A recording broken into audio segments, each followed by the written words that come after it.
മലബാർ മേഖലയിലെ ഏതൊരു മണ്ഡലത്തിലായിരുന്നാൽ പോലും ലീഗിനെ സംബന്ധിച്ചിടത്തോളം വ്യക്തമായ വോട്ട് ബാങ്ക് ഇപ്പോഴും ഉണ്ട് എന്നുള്ളതാണ് ലീഗിന്റെ ഏറ്റവും വലിയ പ്രാധാന്യം. ഇത്രയും പ്രാധാന്യമുള്ള കോൺഗ്രസ് എന്ന് പറയുന്ന ഒരു പാർട്ടിയുടെ നിലനിൽപ്പിന് കാരണമായ ഈ മുസ്ലിം ലീഗ് അല്ലെങ്കിൽ UDF എന്ന് പറയുന്ന മുന്നണിയുടെ ആണിക്കല്ലും നട്ടല്ലുമായി തീർന്ന മുസ്ലിം ലീഗിനോട് കുറച്ച് ഉദാരത കാണിക്കണം എന്നുള്ളത് തന്നെയാണ് കുഞ്ഞാലിക്കുട്ടിയുടെ അഭിപ്രായം. 2011 അതായത് ഉമ്മൻചാണ്ടി സർക്കാർ അധികാരത്തിലേറുന്ന സമയത്ത് അന്നും ആ സർക്കാരിനെ നിലനിർത്തിയതിൻ്റെ ഏറ്റവും പ്രധാനപ്പെട്ട ഘടകം മുസ്ലിം ലീഗ് തന്നെയായിരുന്നു എന്നുള്ള കാര്യം നമുക്ക് എല്ലാവർക്കും അറിയാം. ഉമ്മൻചാണ്ടി ഭരിക്കുന്ന സർക്കാരായിരിക്കും കേരളത്തിലെ അവസാനത്തെ UDF മന്ത്രിസഭ എന്ന് തന്നെ ആര്യാട മുഹമ്മദ് അന്ന് വ്യക്തമായൊരു സ്റ്റാൻഡ് എടുക്കുകയും ചെയ്തു. കാര്യം ആര്യാട മുഹമ്മദ് ലീഗുമായി അത്രത്തോളം മികച്ച രീതിയിലല്ല മുന്നോട്ട് പോയിക്കൊണ്ടിരുന്നത് എന്നുള്ളത് നമുക്കറിയാം. കുഞ്ഞാലിക്കുട്ടി വ്യക്തമാക്കുന്ന കാര്യം അതാണ് ഒരു രാഷ്ട്രീയ മര്യാദ, രാഷ്ട്രീയമായ മാന്യത എന്ന് പറഞ്ഞാൽ അത് കുഞ്ഞാലിക്കുട്ടി പുലർത്തുന്നുണ്ട്. സർക്കാർ നമ്മളും കൂടി ഉൾപ്പെടുന്നതാണ് സർക്കാർ എന്ന് വ്യക്തമാക്കുന്നു. അല്ലാതെ മുസ്ലിം ലീഗ് വീട് വെക്കുന്നു, അതുകൊണ്ട് സർക്കാർ വെച്ച വീടുകൾ ശരിയല്ല, അല്ല അങ്ങനെ ഒരു ഇകഴ്ത്തിക്കാണിക്കലൊന്നും നടക്കില്ല എന്നുള്ള രീതിയിൽ തന്നെയാണ് അദ്ദേഹം പറയുന്നത്. നമസ്കാരം, SV ജേണലിലേക്ക് ഒരിക്കൽ കൂടി സ്വാഗതം. എപ്പോഴും പറയാറുള്ളത് പോലെ തന്നെ നമ്മുടെ വീഡിയോയുമായി ബന്ധപ്പെട്ടിട്ടുള്ള നിങ്ങളുടെ അഭിപ്രായങ്ങളും അഭിപ്രായ വ്യത്യാസങ്ങളും കമൻറ്റുകളായി രേഖപ്പെടുത്താൻ മറക്കരുത്. നമുക്ക് വിഷയത്തിലേക്ക് പോകാം. കുഞ്ഞാലിക്കുട്ടി സാഹിബ് ഒരുപക്ഷെ കേരളത്തിലെ ഏറ്റവും മികച്ച ഒരു മന്ത്രി എന്നുള്ള നിലയിലോ അതല്ലെങ്കിൽ ഏറ്റവും മികച്ച ഒരു മുസ്ലിം ലീഗ് നേതാവ് എന്നുള്ള നിലയിലോ ഒക്കെ അറിയപ്പെടുന്ന ഒരു വ്യക്തിയാണ് എന്ന് നമുക്കറിയാം. കാര്യം പലപ്പോഴും അദ്ദേഹം എടുത്തിട്ടുള്ള നിലപാടുകളും ആ രീതിയിൽ തന്നെയാണ്. അതായത് UDF എന്നുള്ള നിലയിൽ നിൽക്കുന്ന സാഹചര്യത്തിൽ ആണെങ്കിൽ തന്നെയും അദ്ദേഹം ചില സമയങ്ങളിൽ ചില നിലപാടുകൾ എടുക്കും. ആ നിലപാടുകൾ പക്ഷേ പൊതു സ്വീകാര്യമായി മാറുന്ന കാഴ്ചയും നമ്മൾ കണ്ടിട്ടുണ്ട്. അപ്പോൾ ഇപ്പോൾ കുഞ്ഞാലിക്കുട്ടി കഴിഞ്ഞ ദിവസം ഇതുമായി ബന്ധപ്പെട്ടുകൊണ്ട് സീറ്റ് വിഭജനം തുടങ്ങിയ കാര്യങ്ങളുമായി ബന്ധപ്പെട്ടുകൊണ്ട് ചില അതൃപ്തി അദ്ദേഹത്തിനുണ്ടായി. ഇതുമായി ബന്ധപ്പെട്ട് ഹൈക്കമാൻഡിനെ കാണാനൊക്കെ ഉള്ള തീരുമാനം അദ്ദേഹത്തിൻ്റെ ഒരു ഭാഗത്തു നിന്നുണ്ടായി. പക്ഷേ പറയുന്ന കാര്യങ്ങളിൽ ചില വ്യക്തതകളുണ്ട്. നമുക്കറിയാം UDF എന്ന് പറയുന്ന ഒരു മുന്നണിയുടെ ആണിക്കല്ല് നട്ടല്ല് എന്നൊക്കെ പറയാൻ കഴിയുന്നത് കോൺഗ്രസ് പാർട്ടി അല്ല. നമുക്കെല്ലാവർക്കും വ്യക്തമായി അറിയാം.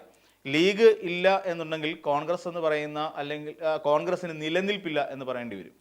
മുന്നണിയെ നയിക്കുന്നത് കോൺഗ്രസ് ആണെങ്കിൽ പോലും ഏറ്റവും അധികം സീറ്റുകളിൽ വിജയിപ്പിക്കാൻ, അതായത് നമ്മൾ പറയാം സ്ട്രൈക്ക് റേറ്റ് എന്ന് പറയുന്നത്, അതിൽ ഏറ്റവും മുൻപന്തിയിൽ നിൽക്കുന്ന ഒരു പാർട്ടിയാണ് കോൺഗ്രസ് പാർട്ടി. ഇൻഡിപെൻഡൻ്റായി നിന്നാൽ പോലും വിജയിക്കാൻ കഴിയുന്ന, കോൺഗ്രസിന് മേൽ ആധിപത്യം നേടാൻ കഴിയുന്ന ഒരു രാഷ്ട്രീയ കക്ഷി തന്നെയാണ് മുസ്ലിം ലീഗ്. പല സീറ്റുകളും നമ്മൾ എടുത്ത് പരിശോധിക്കും. ഇപ്പം നമ്മൾ വയനാട് സീറ്റ് തന്നെ നമ്മൾ എടുക്കുക, ലോക്സഭാ സീറ്റ്. ആ ലോക്സഭാ സീറ്റിൽ അവിടെ നിന്നുകൊണ്ട് അല്ലെങ്കിൽ കൽപ്പറ്റയിലെ സീറ്റിലാണെങ്കിൽ പോലും, കൽപ്പറ്റയിലെ നിയമസഭാ സീറ്റിലാണെങ്കിൽ പോലും അവിടെ UDF അല്ലെങ്കിൽ കോൺഗ്രസിൻ്റെ ഒരു നേതാവിന് വിജയിക്കണമെങ്കിൽ തീർച്ചയായും അവിടെ ആവശ്യമുള്ളത് ലീഗിൻ്റെ വോട്ടുകൾ തന്നെയാണ്. അതായത് ലീഗിന് വളരെയധികം പ്രാധാന്യമുള്ള അല്ലെങ്കിൽ ലീഗിന് ഏറ്റവും അധികം വോട്ട് ബാങ്കുള്ള ഒരു സ്പേസ് തന്നെയാണത്. ഇപ്പോൾ പാലക്കാട് ആണെങ്കിൽ പോലും, പാലക്കാട് നിയോജക മണ്ഡലവുമായി ബന്ധപ്പെട്ട് നമ്മൾ പരിശോധിക്കുമ്പോഴും പാലക്കാട് വിജയിക്കണമെങ്കിലും ലീഗിൻ്റേതായ ഒരു വോട്ട് വിഹിതം കൃത്യമായി എത്തണം എന്നുള്ളതാണ്. എന്ന് പറഞ്ഞാൽ ഈ രണ്ട് മണ്ഡലങ്ങൾ മാത്രമല്ല, മറ്റ് മലബാർ മേഖലയിലെ ഏതൊരു മണ്ഡലത്തിലായിരുന്നാൽ പോലും ലീഗിനെ സംബന്ധിച്ചിടത്തോളം വ്യക്തമായ വോട്ട് ബാങ്ക് ഇപ്പോഴും ഉണ്ട് എന്നുള്ളതാണ് ലീഗിൻ്റെ ഏറ്റവും വലിയ പ്രാധാന്യം. അപ്പോൾ നമ്മൾ നോക്കിക്കഴിഞ്ഞു കഴിഞ്ഞാൽ ഇപ്പം കുഞ്ഞാലിക്കുട്ടി പറയുന്ന ചില കാര്യങ്ങൾ ശരിയാണ്. അത്രയും പ്രാധാന്യമുള്ള കോൺഗ്രസ് എന്ന് പറയുന്ന ഒരു പാർട്ടിയുടെ നിലനിൽപ്പിന് കാരണമായ ഈ മുസ്ലിം ലീഗ് അല്ലെങ്കിൽ UDF എന്ന് പറയുന്ന മുന്നണിയുടെ ആണിക്കല്ലും നട്ടല്ലുമായി തീർന്ന മുസ്ലിം ലീഗിനോട് കുറച്ച് ഉദാരത കാണിക്കണം എന്നുള്ളത് തന്നെയാണ് കുഞ്ഞാലിക്കുട്ടിയുടെ അഭിപ്രായം. അതായത് ലീഗിനെ ഇങ്ങനെ പരിഗണിച്ചാൽ പോരാ, അവരുടെ ആവശ്യങ്ങൾ കുറച്ചുകൂടി നടപ്പിലാക്കി കൊടുക്കാനും അവരുടെ ആവശ്യങ്ങൾക്ക് വേണ്ടി കുറച്ചുകൂടെ ഊർജ്ജസ്വലമായി നിൽക്കാനും കോൺഗ്രസ് തയ്യാറാകണം എന്നുള്ളതാണ്. എന്തുകൊണ്ടാണ് എന്ന് ചോദിച്ചാൽ, ഇപ്പം ഉപമുഖ്യമന്ത്രി സ്ഥാനം എന്ന് പറയുന്നത് 2011 അതായത് ഉമ്മൻചാണ്ടി സർക്കാർ അധികാരത്തിലേറുന്ന സമയത്ത് അന്നും ആ സർക്കാരിനെ നിലനിർത്തിയതിൻ്റെ ഏറ്റവും പ്രധാനപ്പെട്ട ഘടകം മുസ്ലിം ലീഗ് തന്നെയായിരുന്നു എന്നുള്ള കാര്യം നമുക്കെല്ലാവർക്കും അറിയാം. അപ്പോൾ അങ്ങനെ ആ സമയത്ത് ഉമ്മൻചാണ്ടി ചോദിച്ചിരുന്നു അത്രയിൽ കുഞ്ഞാലിക്കുട്ടിയോട്, അത് ഉപമുഖ്യമന്ത്രിയാകാൻ നിങ്ങൾക്ക് കഴിയുമോ എന്ന് ചോദിച്ചിരുന്നു. എന്തായാലും നിങ്ങൾ ഉപമുഖ്യമന്ത്രി ആക്കട്ടെ എന്ന് ചോദിച്ചിരുന്നു. അപ്പോൾ തന്നെ എന്നാൽ എടുപിടി എന്ന് വേണമെന്നുണ്ടെങ്കിൽ കുഞ്ഞാലിക്കുട്ടിക്ക് മറുപടി പറയാം. കാര്യം കുഞ്ഞാലിക്കുട്ടി തന്നെയാണ് മുസ്ലിം ലീഗിൻ്റെ ഒരു പ്രധാനപ്പെട്ട മുഖം എന്ന് നമുക്കറിയാം. അപ്പോൾ ആ കുഞ്ഞാലിക്കുട്ടി അപ്പോഴും ഹൈദരലി തങ്ങളുമായി കൂടിക്കാഴ്ച നടത്തുകയും അദ്ദേഹവുമായി സംസാരിച്ച് നമുക്കിങ്ങനെ ഒരു ഓഫർ വന്നിട്ടുണ്ട്, നമ്മൾ ആക്സെപ്റ്റ് ചെയ്യണോ എന്നുള്ള കാര്യം ചോദിച്ചിരുന്നു. അപ്പോൾ ഹൈദരലി തങ്ങൾ പറഞ്ഞു, വേണ്ട, അതിൻ്റെ ആവശ്യമൊന്നുമില്ല, നമുക്ക് ഇപ്പോൾ ഏത് വകുപ്പാണ് നമുക്ക് കിട്ടുന്നത് അതുമായി ബന്ധപ്പെട്ട് നമ്മൾ മുന്നോട്ട് പോയാൽ മതി. ആ സമയത്ത് 5ാം മന്ത്രിവാദം ഉയർന്നു വന്നു. അപ്പോഴാണ് ആര്യാട മുഹമ്മദ് പറഞ്ഞത്, മുസ്ലിം ലീഗിന് ഒരു 5ാമത്തെ ഒരു മന്ത്രിയെ നൽകുന്ന അതുവരെ അതായിരിക്കും, അല്ലെങ്കിൽ അങ്ങനെ നൽകുകയാണെങ്കിൽ ഉമ്മൻചാണ്ടി ഭരിക്കുന്ന സർക്കാരായിരിക്കും കേരളത്തിലെ അവസാനത്തെ UDF മന്ത്രിസഭ എന്ന് തന്നെ ആര്യാടൻ മുഹമ്മദ് അന്ന് വ്യക്തമായ ഒരു സ്റ്റാൻഡ് എടുക്കുകയും ചെയ്തു. കാര്യം ആര്യാടൻ മുഹമ്മദ് ലീഗുമായി അത്രത്തോളം മികച്ച രീതിയിലല്ല മുന്നോട്ട് പോയിക്കൊണ്ടിരുന്നത് എന്നുള്ളത് നമുക്കറിയാം.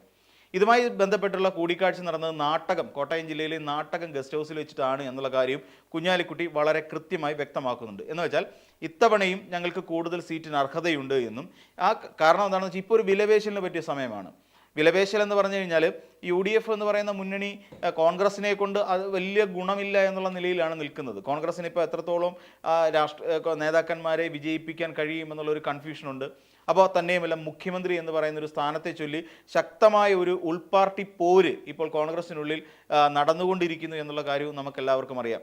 ആ പോര് ആരൊക്കെ തമ്മിലാണ് എന്നുള്ള കാര്യത്തിലും ഏറെക്കുറെ നമുക്ക് ധാരണയായിട്ടുണ്ട്.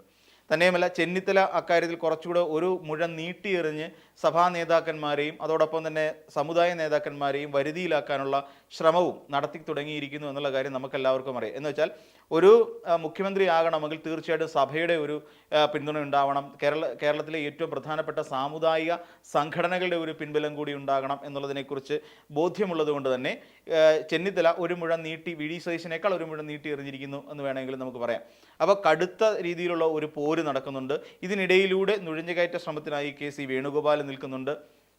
KCക്ക് പിന്തുണ പ്രഖ്യാപിച്ചുകൊണ്ട് ഷാഫി പറമ്പിൽ ഉൾപ്പെടെയുള്ള, അല്ലെങ്കിൽ ഷാഫി പറമ്പിലിനെ പിന്തുണച്ചുകൊണ്ട് നിൽക്കുന്ന SDPI, ജമാഅത്തെ ഇസ്ലാമി തുടങ്ങിയ സംഘടനകളും ഇതിനകത്ത് കാര്യക്ഷമമായ ഒരു ഇടപെടൽ നടത്തുമെന്നുള്ള കാര്യത്തിൽ യാതൊരു തർക്കവുമില്ല. അപ്പം അതിനെ മറികടക്കാൻ വേണ്ടി ചെന്നിത്തല എറിഞ്ഞ ഒരു നീട്ടിയേറ് തന്നെയാണ് ശരിക്കും ഈ സമുദായ സംഘടനകളുടെ പിന്തുണ ആവശ്യപ്പെട്ടുകൊണ്ടുള്ള കൂടിക്കാഴ്ചകൾ എന്നുള്ളത് നമുക്ക് മനസ്സിലാക്കാൻ സാധിക്കും. അപ്പോൾ അങ്ങനെ വരുന്ന സാഹചര്യത്തിൽ ഇത് കുഞ്ഞാലിക്കുട്ടി ഇതിനെക്കുറിച്ച് പറയുന്നത് വളരെ വ്യക്തമായ ഒരു കാര്യമുണ്ട്. അപ്പം കുഞ്ഞാലിക്കുട്ടി പറയുന്നത് നമുക്ക് ഭരണം കിട്ടിയാലല്ലേ സ്ഥാനമാനങ്ങൾ കൊണ്ട് കാര്യമുള്ളൂ, അല്ലെങ്കിൽ അങ്ങനെയുള്ള സ്ഥാനമാനങ്ങൾ ഉള്ളൂ, അതിനുള്ളൊരു പ്രാധാന്യം ഉണ്ടാവുകയുള്ളൂ. സത്യമാണ്, ഭരണം കിട്ടും എന്നുള്ള കാര്യത്തിൽ ഇപ്പോഴും കുഞ്ഞാലിക്കുട്ടിക്ക് പോലും പൂർണ്ണമായി ഉറപ്പിച്ച് പറയാൻ കഴിയുന്നില്ല. കാരണം ഈ പറയുന്ന കോൺഗ്രസ് പാർട്ടിക്കുള്ളിൽ നടക്കുന്ന ഈ ഉൾപാർട്ടി പോരിനെ സംബന്ധിച്ച് കുഞ്ഞാലിക്കുട്ടിക്കും അതോടൊപ്പം തന്നെ ലീഗിലുള്ള മുതിർന്ന പല നേതാക്കന്മാർക്കും ആശയ ഭിന്നതകളുണ്ട് എന്നുള്ളത് നമുക്ക് വ്യക്തമായി മനസ്സിലാക്കാൻ കഴിയുന്ന സാഹചര്യമാണ് ഇപ്പോൾ നിലവിലുള്ളത്. അതോടൊപ്പം ഇനിയും കുഞ്ഞാലിക്കുട്ടി ഏത് രീതിയിലാണ് ഒരു വിമത സ്വരം ആയി മാറുന്നത് എന്നുള്ളതാണ് നമ്മൾ നോക്കുന്നത്. കഴിഞ്ഞ ദിവസം തന്നെ നമുക്കറിയാം, വയനാട് ജില്ലയിൽ അവിടുത്തെ ഉരുൾപൊട്ടലുമായി ബന്ധപ്പെട്ടുകൊണ്ട് അവിടുത്തെ സാധാരണക്കാരായ ജനങ്ങൾക്ക്, എല്ലാം നഷ്ടപ്പെട്ടവർക്ക് ഒരു പുനരധിവാസ പദ്ധതിയുടെ തറക്കല്ലിടിയിൽ കർമ്മം കഴിഞ്ഞ ദിവസം നിർവഹിക്കുകയുണ്ടായി. അതായത് വയനാട് ടൗണിൽ വെച്ചിട്ട്, കൽപ്പറ്റ ടൗണിൽ വെച്ചിട്ട്. അപ്പം ഇങ്ങനെ ഒരു കുന്നമ്പറ്റ എന്ന് പറയുന്ന സ്ഥലത്ത് ഏകദേശം 3.25 ഏക്കറോളം 3.25 ഏക്കറോളം വരുന്ന ഭൂമി ഏറ്റെടുത്തുകൊണ്ട് അവിടെ ഗൃഹനിർമ്മാണം പൂർത്തീകരിക്കുന്നു എന്നുള്ളതാണ്. അപ്പോൾ അവിടെ അതേസമയം 100 വീടുകൾ എന്ന് പറയുന്ന ഈ മുസ്ലിം ലീഗിൻ്റെ വീടുകളുടെ നിർമ്മാണ പ്രവർത്തനങ്ങൾ പുരോഗമിച്ചുകൊണ്ടിരിക്കുന്നു എന്നുള്ളതാണ് അറിയാൻ കഴിയുന്ന ഒരു വസ്തുത. അപ്പോൾ ഈ 100 വീടുകളുടെ നിർമ്മാണവും അതോടൊപ്പം ഈ വീടുകൾ എന്ന് പറഞ്ഞു കഴിഞ്ഞാൽ എല്ലാവർക്കും 8 സെൻറ്റ് പ്രോപ്പർട്ടിയും 1200 സ്ക്വയർ ഫീറ്റ് വീടുകളും ഉൾപ്പെടെയുള്ള കാര്യങ്ങളാണ് ഇപ്പോൾ അവിടെ നിലവിൽ മുസ്ലിം ലീഗ് പണിഞ്ഞുകൊണ്ടിരിക്കുന്നത്. അപ്പോൾ ഈ സ്ഥലം ഏറ്റെടുക്കുന്നതുമായി ബന്ധപ്പെട്ടുകൊണ്ട് സർക്കാർ മുസ്ലിം ലീഗിനെതിരായി ഒരു നിലപാട് സ്വീകരിച്ചു എന്ന തരത്തിൽ കോൺഗ്രസ് വൃത്തങ്ങളിൽ നിന്ന് പൊതുവെ പരാമർശം അല്ലെങ്കിൽ ഒരു ആക്ഷേപം ഉയർന്നു വരുന്നുണ്ട്, ഒരു ആരോപണം ഉയർന്നു വരുന്നുണ്ട്. എന്നാൽ കുഞ്ഞാലിക്കുട്ടി അത് പാടെ തള്ളിക്കളയാണ്. സർക്കാർ ഒരു ഘട്ടത്തിലും തങ്ങൾക്കെതിരായി, അതായത് മുസ്ലിം ലീഗിനെതിരായി ഒരു നിലപാട് സ്വീകരിച്ചിട്ടില്ല.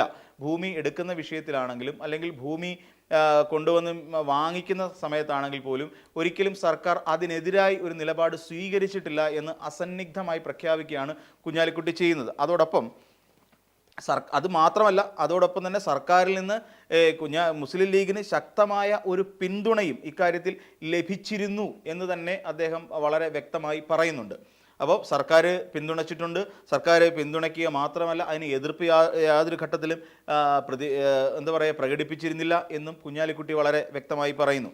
അപ്പോൾ എന്നിട്ട് ചോദിക്കുമ്പം സ്വാഭാവികമെന്നോണം ചോദിക്കുകയാണ്, ഇപ്പം സർക്കാരിൻ്റെ വീടുകൾ പൂർത്തീകരിക്കുന്നു. അപ്പോൾ സർക്കാരിൻ്റെ വീടുകൾ പൂർത്തീകരിക്കുന്ന ഒരു സാഹചര്യത്തിൽ ഈ പറയുന്ന പോലെ നിങ്ങളുടെ വീടുകളും വരുന്നുണ്ട്. അപ്പം ഇതിലേതാണ് ഒരു മത്സര ബുദ്ധിയോടുകൂടി എന്നുള്ള നിലയ്ക്കാണ്. അപ്പം നമ്മൾ തന്നെയാണ് സർക്കാർ എന്ന് പറഞ്ഞാൽ, അപ്പം കുഞ്ഞാലിക്കുട്ടി വ്യക്തമാക്കുന്ന കാര്യം അതാണ് ഒരു രാഷ്ട്രീയ മര്യാദ, രാഷ്ട്രീയമായ മാന്യത എന്ന് പറഞ്ഞാൽ അത് കുഞ്ഞാലിക്കുട്ടി പുലർത്തുന്നുണ്ട്. സർക്കാർ നമ്മളും കൂടി ഉൾപ്പെടുന്നതാണ് സർക്കാർ എന്ന് വ്യക്തമാക്കുന്നു. അല്ലാതെ മുസ്ലിം ലീഗ് വീട് വെക്കുന്നു, അതുകൊണ്ട് സർക്കാർ വെച്ച വീടുകൾ ശരിയല്ല, അങ്ങനെ ഒരു ഇകഴ്ത്തിക്കാണിക്കലൊന്നും നടക്കില്ല എന്നുള്ള രീതിയിൽ തന്നെയാണ് അദ്ദേഹം പറയുന്നത്. നമ്മൾ തന്നെയാണല്ലോ സർക്കാർ എന്ന് പറയുന്നത്. അപ്പോൾ സർക്കാർ വീട് വെക്കുന്നതിന് നമ്മൾ പിന്തുണ പ്രഖ്യാപിക്കുന്നു. ഞങ്ങൾ ഏതാനും വീടുകൾ മാത്രമേ ഞങ്ങൾ വെക്കുന്നുള്ളൂ. അതാണ് കുഞ്ഞാലിക്കുട്ടി പറയുന്നതിനകത്തിലെ വളരെ രസകരമായ കാര്യം. ഇതാണ്, ഏതാനും വീടുകൾ മാത്രമേ ഞങ്ങൾ നൽകുന്നുള്ളത്, ബാക്കിയെല്ലാം സർക്കാരിൻ്റേതാണ് എന്ന് കുഞ്ഞാലിക്കുട്ടി വളരെ ക്ലിയറായി തന്നെയാണ് അത് പറഞ്ഞു വയ്ക്കുന്നത്. അവിടെയാണ് ഞാൻ നേരത്തെ സൂചിപ്പിച്ച പോലെ ഒരു രാഷ്ട്രീയ മര്യാദയും രാഷ്ട്രീയ മാന്യതയും വെച്ച് പുലർത്താൻ കുഞ്ഞാലിക്കുട്ടിക്ക് സാധിക്കുന്നു എന്നുള്ളതിൻ്റെ ഒരു തെളിവ് തന്നെയാണിത്. കാര്യം അദ്ദേഹം കള്ളം പറയുന്നില്ല. എന്തുകൊണ്ടാണ് വി ഡി സതീശനിൽ നിന്നും കുഞ്ഞാലിക്കുട്ടിയെ വ്യത്യസ്തനാക്കുന്നതെന്ന് ചോദിച്ചാൽ അദ്ദേഹം കള്ളം പറയുന്നില്ല. വസ്തുതകൾ മാത്രമാണ് കുഞ്ഞാലിക്കുട്ടി സംസാരിക്കുന്നത്. ഒരുപക്ഷെ അദ്ദേഹത്തിന് ഈ കോൺഗ്രസിനുള്ളിൽ നടക്കുന്ന ഈ പടലപ്പിണക്കങ്ങളോ തങ്ങളെ ഒഴിവാക്കി നിർത്തിക്കൊണ്ട് ഞങ്ങൾക്ക് സ്വാഭാവികമായി കിട്ടേണ്ട സീറ്റുകൾ കൈവശപ്പെടുത്താൻ ശ്രമിച്ചുകൊണ്ടിരിക്കുന്നു എന്നതടക്കമുള്ള കാര്യങ്ങൾ ചിന്തിച്ചു വെച്ചുകൊണ്ടായിരിക്കാം ഒരുപക്ഷെ കുഞ്ഞാലിക്കുട്ടി ഈ രീതിയിലുള്ള മറുപടികളിലേക്ക് പോകുന്നത് എന്ന് വേണം കരുതാൻ. അപ്പോൾ ഏതാനും വീടുകൾ മാത്രമാണ്, അപ്പം സർക്കാർ നൽകുന്ന വീടുകൾക്ക് കുഴപ്പമില്ല എന്നും സർക്കാർ ആണ് അവിടെ വീട് വെച്ച് നൽകുന്നത്, അപ്പം ഞങ്ങൾ നൽകുന്ന വളരെ കുറച്ച് വീടുകളാണ്, പക്ഷേ സർക്കാർ കൂടുതൽ വീടുകൾ അവിടെ വെച്ച് നൽകുന്നുണ്ട് എന്ന തരത്തിൽ അതിനെ ആ ക്രെഡിറ്റ് സർക്കാരിൻ്റെ തലയിലേക്ക് കൊണ്ടുവയ്ക്കാൻ ശ്രമിക്കുന്നു എന്നുള്ളതാണ്. അപ്പോൾ ഇവിടെ വി ഡി സതീശനേക്കാൾ ഒരു പടി മുന്നിൽ നിൽക്കുന്നത് കുഞ്ഞാലിക്കുട്ടി തന്നെയാണ് എന്ന് നമുക്ക് മനസ്സിലാക്കാൻ സാധിക്കും. ആ കുഞ്ഞാലിക്കുട്ടി പറയുന്നതിനകത്തെല്ലാം വസ്തുതകളാണ്. വസ്തുതകൾ മാത്രമല്ല, ഒരു ഘട്ടത്തിൽ പോലും സർക്കാരിനെ കുറ്റം പറഞ്ഞുകൊണ്ട് ഞങ്ങൾ ചെയ്തതാണ് ഏറ്റവും മഹത്തരമായ കാര്യം എന്ന് പറഞ്ഞുകൊണ്ട് സ്വയം വാഴ്ത്തിപ്പാടാൻ കുഞ്ഞാലിക്കുട്ടി ശ്രമിക്കുന്നില്ല എന്നുള്ളതും കുഞ്ഞാലിക്കുട്ടിയുടെ ഏറ്റവും പ്രധാനപ്പെട്ട പ്ലസ് പോയിന്റ് ആയിട്ട് നമുക്ക് മനസ്സിലാക്കാൻ സാധിക്കും. അതിലുപരി കോൺഗ്രസുമായി നിലനിൽക്കുന്ന ഇപ്പോൾ ചില അസ്വാരസ്യങ്ങൾ നിലനിൽക്കുന്നുണ്ട് എന്നുള്ള കാര്യവും സീറ്റ് വിഭജനവുമായി ബന്ധപ്പെട്ട് ആ കാര്യവും അദ്ദേഹം വ്യക്തമായി പറയുന്നുണ്ട്. അപ്പം അദ്ദേഹം ഏറ്റവും ഒടുവിൽ പറഞ്ഞു വയ്ക്കുന്നത് ലീഗിനെ സംബന്ധിച്ചിടത്തോളം കൂടുതൽ സീറ്റുകളിൽ മത്സരിക്കാനുള്ള അർഹതയുണ്ട് എന്ന് തന്നെയാണ് അദ്ദേഹം പറഞ്ഞു വയ്ക്കുന്നത്. അക്കാര്യത്തിൽ യാതൊരു വിട്ടുവീഴ്ചയ്ക്കും തയ്യാറാകില്ല എന്നൊരു മനോഭാവം കൂടി കുഞ്ഞാലിക്കുട്ടിയിൽ നിന്ന് പ്രകടമായി നമുക്ക് മനസ്സിലാക്കാൻ സാധിക്കും എന്നുള്ളതാണ് ഈ അവസരത്തിൽ പറയാനുള്ളത്. അപ്പം മറ്റൊരു വീഡിയോയുമായി നമുക്ക് വീണ്ടും കാണാം.